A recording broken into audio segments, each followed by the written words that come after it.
Welcome back, artists. I have a fun one for you today. We will be learning the basics of face painting. Let's jump right into supplies. You're going to need face paint. This is just the brand I happen to have, but there's a lot of great brands out there, depending on your budget. You're going to need some round brushes, some fresh water, these printouts from the craftedcaravanaz.com. They are completely free, and a handful of page protectors. For this first activity, you're going to need your water, a brush, the page protector, and of course your paint. The reason we're working on top of plastic instead of paper is because the plastic mimics the texture of the skin. It's a little bit more smooth and it allows our paintbrush to glide really nicely. When you're ready, go ahead and get your paintbrush wet and choose a color. We are going to load up our paintbrush, and one of the best ways to do this is that when your paintbrush is touching the paint, you're going to actually rotate it in your fingers and it's going to cover all the bristles. Now notice that I'm not scrubbing the paint and the bristles are all going in one direction, and that's what we want. It's going to keep things nice and clean and help us make nice clean lines.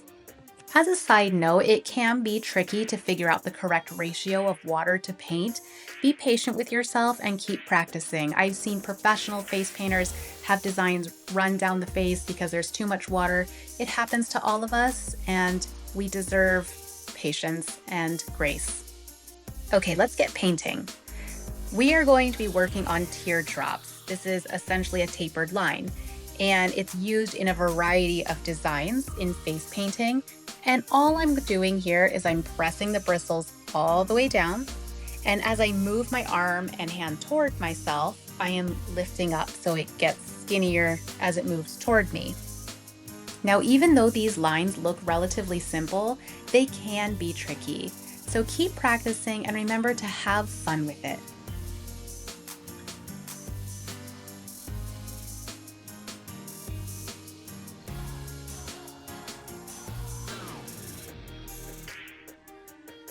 Okay, if you're feeling comfortable with this, then it's time to move on to the next step. If not, feel free to continue another row of those teardrops. So the next thing we're going to do is a teardrop, but in reverse. So we're going to start with really light pressure, and as we move our hand toward ourselves, we're going to press those bristles down against the plastic. And you'll see it's the same thing, just the other way.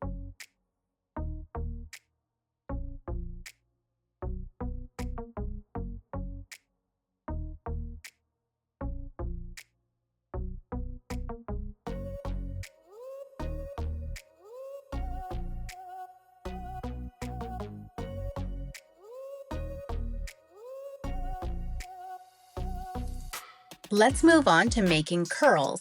So this is essentially the same thing as the teardrop, but we're going to curve it around. So let's start with a thin line, and as we move it toward ourselves, we'll press those bristles down. Now, I'm not happy with every line that I make, but the important part is that we keep going. We're here to learn, we're here to have fun, and that's what matters. You might have already guessed it, but the next thing we're going to do is make those curls in the opposite direction. So we're going to start out light and press it down, but this time I'm angling mine to the left.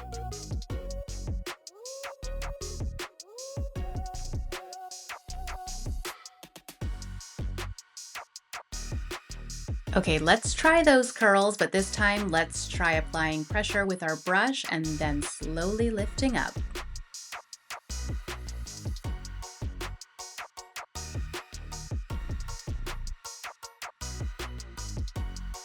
And in the other direction.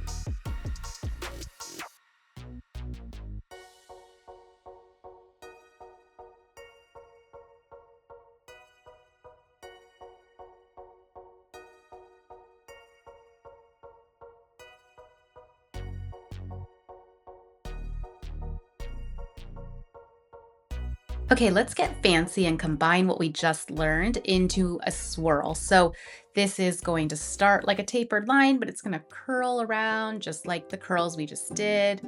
We can get fancy and go the other direction, play around with it, loosen up, and see what kind of interesting lines you can make.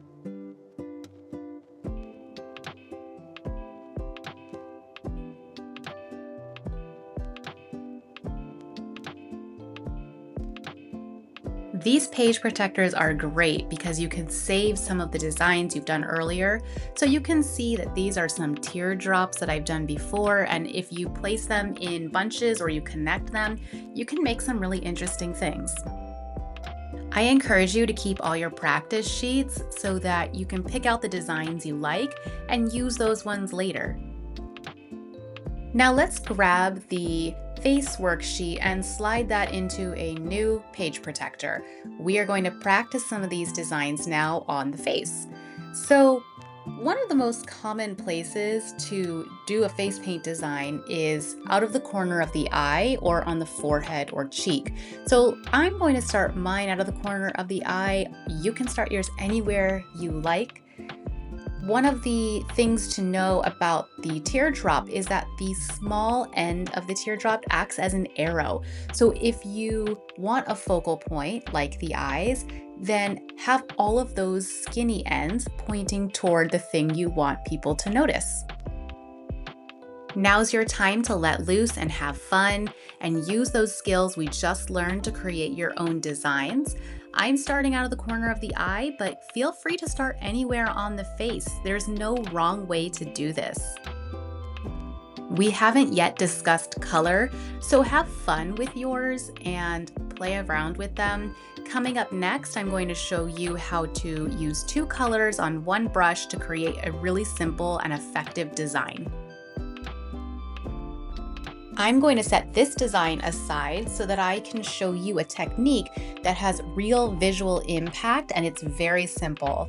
I'm going to grab my round brush, my larger round brush, and I'm going to get it wet and load it up with any color, preferably a light color. So I've chosen yellow. And same technique, I'm going to twist my brush in there and load up all the bristles. Then I'm going to choose a second color, and using that same brush, I'm going to dip just the tip of the brush into it and load up the tip of the brush with that color. When your brush has both paints on it, we are going to use the shape of the bristles to our advantage, and we're simply going to be laying it down without dragging onto our plastic. And you'll notice it makes a really effective flower petal. When I'm painting flowers, I like to make them with an odd number of petals, but that's completely up to you how many you want them to have. I tend to think it looks more natural, but I've also seen it done other ways that are completely wonderful. Make it your own and have fun. I'm going to grab my worksheet and use this flower technique on the other side of the face. If you were looking for something to do on the forehead, these flowers make really great crowns. Start with one in the middle of the forehead and then make smaller ones as they trail out over the eyebrows.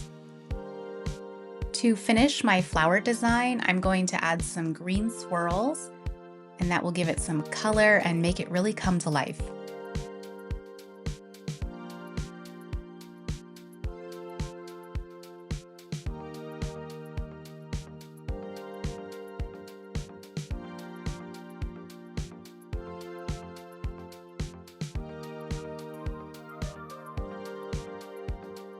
I think I've reached a great stopping point.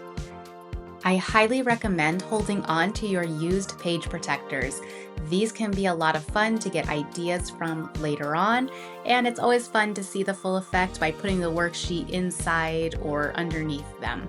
Just a word of caution, because these are done with face paint, if there's enough friction, it will rub off.